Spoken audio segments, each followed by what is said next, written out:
Welcome back to our YouTube channel Vijay Kumar my new classroom. मैं मन्नू आप सभी के लिए आंसर की लेकर आई हूँ। फिजिकल एजुकेशन के सब्जेक्टिव पार्ट को हम सोल्व करेंगे। चलिए स्टार्ट करते हैं। Long answer type question. Question number 1, गरमाना क्या है? खिलाड़ियों के लिए गरमाने के महत्व का वर्णन कीजिए। गरमाने से अभिप्राय है कि ऐसी तैयारी जो किसी प्रतियोगिता या प्रशिक्षण से कुछ समय पहले शरीर को गर्म करने के लिए की जाती है उसे गरमाना कहते हैं, यानी वार्मिंग अप कहते हैं। गरमाने का महत्व निम्नलिखित प्रकार से है। गरमाना चोटों को बचाता है। गरमाना मांसपेशियों की गति को बढ़ाता है। गरमाना लचीलेपन को बढ़ाता है। गरमाना शक्ति को बढ़ाता है। गरमाने से सहन शक्ति बढ़ती है। गरमाना विस्फोटक शक्ति को बढ़ाता है। गरमाने से विशेष कौशल बढ़ता है। गरमाने से प्रतिक्रिया समय कम हो जाता है। गरमाने से प्रदर्शन का स्तर बढ़ जाता है। गरमाने से अनुकूलन को बढ़ावा मिलता है। अथवा शारीरिक पुष्टि एवं सुयोग्यता के महत्व का वर्णन कीजिए। शारीरिक पुष्टि एवं सुयोग्यता का महत्व निम्नलिखित है। उचित वृद्धि एवं विकास, विभिन्न बीमारियों से बचाव, तनाव से बचाव, कार्यकुशलता में वृद्धि, सामाजिक गुणों का विकास, आयु में वृद्धि, शरीर के भार पर नियंत्रण, उचित आसन, सक्रिय जीवन शैली। क्वेश्चन नंबर 2, प्राथमिक सहायता क्या है? एक प्राथमिक चिकित्सक के महत्वपूर्ण गुणों का वर्णन करें। प्राथमिक सहायता से अभिप्राय है कि जो सहायता डॉक्टर के पहुंचने से पहले घायल व्यक्ति को दी जाती है प्राथमिक सहायता कहलाती है। एक प्राथमिक चिकित्सक के निम्नलिखित कर्तव्य होते हैं। नंबर 1, घायल की स्थिति समझना, घायल की सुरक्षा करना, घायल का निदान करना, वातावरण को शांत बनाए रखना, घायल का उपचार करना, मधुर व्यवहार करना, डॉक्टरी सहायता करना। अथवा स्वास्थ्यपूर्ण विद्यालय जीवन से क्या अभिप्राय है? इसके क्षेत्र का वर्णन कीजिए। साधारण शब्दों में स्वास्थ्य निर्देशन का अभिप्राय उन स्वास्थ्य संबंधित निर्देशों से है जो विद्यार्थियों को लिए इसलिए दी जाती है ताकि वे अपने स्वास्थ्य का ध्यान रख सके। स्वास्थ्य निर्देशन का क्षेत्र इस प्रकार है। शरीर के संस्थान, संतुलित भोजन, व्यक्तिगत सफाई, आराम एवं निद्रा, मनोरंजन, खेल, यौन शिक्षा, प्राथमिक चिकित्सा, संक्रामक रोग, आसन संबंधी विकृतियों व उनके उपाय, मानसिक स्वास्थ्य, स्वास्थ्य संबंधी आदत। उद्घाटन समारोह का वर्णन करें। खेलों के उद्घाटन समारोह वाले दिन सभी खिलाड़ी, उनके भाई, पिता व प्रशिक्षण देने वाले सभा भवन में इकट्ठे होते थे। खेलों का विशेषज्ञ उनको शपथ दिलाता था कि वे खेलों में नियमानुसार भाग लेंगे तथा उन सभी ने 10 माह का प्रशिक्षण प्राप्त किया हुआ था। इस कार्यक्रम के उपरांत सभी खिलाड़ी एक एक करके मार्च पास्ट करते हुए खेल मैदान से बाहर आते थे। ठीक उसी समय उनका परिचय दर्शकों को दिया जाता था। यदि दर्शक गणों में से किसी को प्रतियोगी पर ऐतराज होता था तो उसको प्रतियोगिता में भाग लेने से रोक दिया जाता था। इसके विपरीत जिन प्रतियोगियों के बारे में कोई दर्शक ऐतराज प्रकट नहीं करता था उनको खेलों में भाग लेने दे दिया जाता था।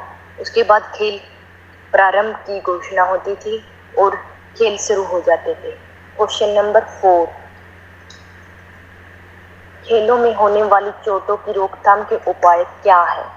खेलों में होने वाली चोटों की रोकथाम के उपाय निम्नलिखित है। नंबर 1, खेलों में भाग लेने से पहले भली भांति शरीर को गरमा लेना चाहिए। जहां कहीं आवश्यक हो सुरक्षात्मक उपकरण अपनाने चाहिए। सदा उचित व्यवहार करना चाहिए। एथलेटिक एवं खेलकूद कार्यक्रमों की उचित देखभाल करनी चाहिए। किसी गतिविधि को करने में सही कौशल यानी टेक्निक को अपनाना चाहिए। खेलों का निर्धारण खिलाड़ियों की आयु, कद तथा परिपक्वता के आधार पर करना चाहिए। परिवार के मूल कार्यों का संक्षेप में वर्णन कीजिए। नंबर 1, बच्चों का पालन पोषण करना। नंबर 2 प्रजनन क्रिया। नंबर 3 परिवार के सदस्यों की सुरक्षा। नंबर 4 भोजन वस्त्र आवास की व्यवस्था करना। नंबर 5 बच्चों की देखभाल करना। नंबर 6 शिक्षा की व्यवस्था करना। नंबर 7 परिवार के सदस्यों की देखभाल करना। योगासनों के लाभ व वर्णन करें। योगासन के लाभ निम्नलिखित है। नंबर 1 योगासन खिलाड़ियों के स्वास्थ्य एवं चुस्त रखने में सहायक होता है। योगासन से उनके शरीर में लचीलापन आ जाता है। योगासन से उनकी अक्षमता एवं शक्ति में वृद्धि होती है। योगासन खिलाड़ियों के मोटापे को नियंत्रित करता है। योगासन खिलाड़ियों के मानसिक तनाव को भी कम करने में सहायक होता है। Very short answer type question. Question number 7 स्वास्थ्य निर्देशन क्या है? साधारण शब्दों में स्वास्थ्य निर्देशन का अभिप्राय उन स्वास्थ्य संबंधी निर्देशों से है जो विद्यार्थी को इसलिए दिए जाते हैं ताकि वे अपने स्वास्थ्य का ध्यान रख सके। इसका मुख्य लक्ष्य विद्यार्थियों को स्वास्थ्य की जानकारी देना है जिसके फलस्वरूप वे अपने स्वास्थ्य में वृद्धि कर सके। स्वास्थ्य निर्देशन एक ऐसा माध्यम है जिसके द्वारा विद्यार्थी स्वास्थ्य संबंधी अच्छी आदतों का विकास कर सके। इस प्रकार की शिक्षा से विभिन्न बीमारियों से बचा जा सकता है। क्वेश्चन नंबर 8 द्रोणाचार्य पुरस्कार पर नोट लिखिए। खेलकूद के क्षेत्र में प्रशिक्षक खिलाड़ियों को प्रशिक्षण देते हैं ताकि वे खेलों में उच्चतम उपलब्धि प्राप्त कर सके। प्रशिक्षण के दौरान प्रशिक्षकों को भी बहुत अधिक परिश्रम करना पड़ता है, लेकिन फिर भी अंतर्राष्ट्रीय प्रतियोगिताओं में खिलाड़ी पदक नहीं जीत पाते। भारत सरकार यह आशा करती है कि यदि प्रशिक्षकों को भी प्रतियोगिता में पुरस्कार प्रदान किए जाए तो खेलों में खिलाड़ियों का प्रदर्शन और भी उत्कृष्ट हो सकता है। इसी को ध्यान में रखते हुए भारत सरकार ने प्रशिक्षकों को सन 1985 में द्रोणाचार्य पुरस्कार से सम्मानित करना आरंभ कर दिया है। इस पुरस्कार में 10 लाख रुपए नगद, द्रोणाचार्य का प्रतीक एवं सर्टिफिकेट प्रदान किया जाता है। क्वेश्चन नंबर 9 सहन अक्षमता का अर्थ एवं इसके प्रकारों का वर्णन कीजिए।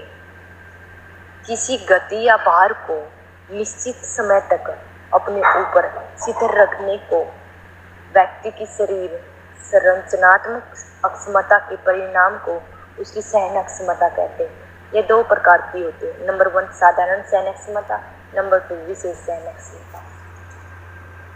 क्वेश्चन नंबर 10 आइसोटोनिक व्यायामों का अर्थ स्पष्ट कीजिए। आइसोटोनिक व्यायामों में खिलाड़ी या कार्य की गतिविधियां प्रत्यक्ष रूप से दिखाई देती हैं। ये व्यायाम 2 प्रकार के होते हैं। नंबर 1 कंसेंट्रिक व्यायाम, एक्सेंट्रिक व्यायाम 2 प्रकार के होते हैं। चलिए ऑब्जेक्टिव क्वेश्चन पेपर को सोल्व करते हैं। क्वेश्चन नंबर 1 बच्चा सामाजिकता का प्रथम पाठ कहाँ सीखता है? परिवार से। क्वेश्चन नंबर 2 सामान्यतः मोच किस अंग में आती है?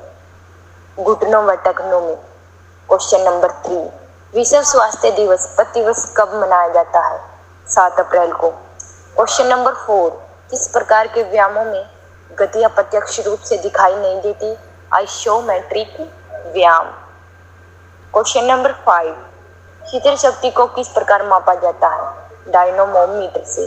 क्वेश्चन नंबर 6 शीतल शक्ति का दूसरा नाम क्या है? Isometric. Question number 7 Rajiv Gandhi Khel Ratna पुरस्कार में कितनी राशि प्रदान की जाती है? 25 लाख रुपए। क्वेश्चन नंबर 8 अंतर्राष्ट्रीय ओलंपिक समिति के अध्यक्ष कौन है? Thomas bath. क्वेश्चन नंबर 9 योग समाधि है यह कथन किसका? महर्षि वेदव्यास का। क्वेश्चन नंबर 10 अर्थशास्त्र का पिता किसे कहा जाता है? ऑगस्ट कॉम्टे को। क्वेश्चन नंबर 7 निम्नलिखित में से कौन सा एक शारीरिक पुष्टि का घटक नहीं है? हृदय-वाहिका सहन अक्षमता। क्वेश्चन नंबर 12 निम्नलिखित में से लिगामेंट्स की चोट कौन सी होती है? मोच। क्वेश्चन नंबर 13 शिशु का पालन करें, बच्चे की सुरक्षा करें और वैसे को स्वतंत्र कर दो यह कथन किसका है? एडम स्मिथ का। क्वेश्चन नंबर 14 जिम्नास्टिक के द्वारा शारीरिक पुष्टि के कौन से घटक में वृद्धि होती है? लचक में। क्वेश्चन नंबर 15 प्रशिक्षण की कौन सी विधि को टेरिस प्रशिक्षण भी कहा जाता है? अंतराल प्रशिक्षण विधि। क्वेश्चन नंबर 16, निम्नलिखित में से कौन सा एक गतिशील शक्ति का भाग नहीं है? शिथिल शक्ति। क्वेश्चन नंबर 17, समाजशास्त्र समाज का वैज्ञानिक अध्ययन है, यह कथन किसका है? वार्ड का। क्वेश्चन नंबर 18, धीमी गति से संकुचित होने वाले फाइबर का अन्य नाम क्या है? लाल पेशीय फाइबर। क्वेश्चन नंबर 19, पारदर्शी प्रशिक्षण विधि किसने विकसित की? गुस्टाव होमर ने। क्वेश्चन नंबर 20, निम्नलिखित में से कौन सा सामाजिक संगठन है? उपरोक्त सभी। 21 क्वेश्चन, वृद्धि प्रशिक्षण विधि का प्रतिपादन किसने किया था? मॉर्गन व एडमसन ने। क्वेश्चन नंबर 22, निम्नलिखित में से कौन सा तालमेल संबंधी योग्यताओं का उदाहरण है? उपरोक्त सभी। क्वेश्चन नंबर 23, किस वर्ष में पेरिन ने आइसोकाइनेटिक व्यायामों को विकसित किया था? 1968 में।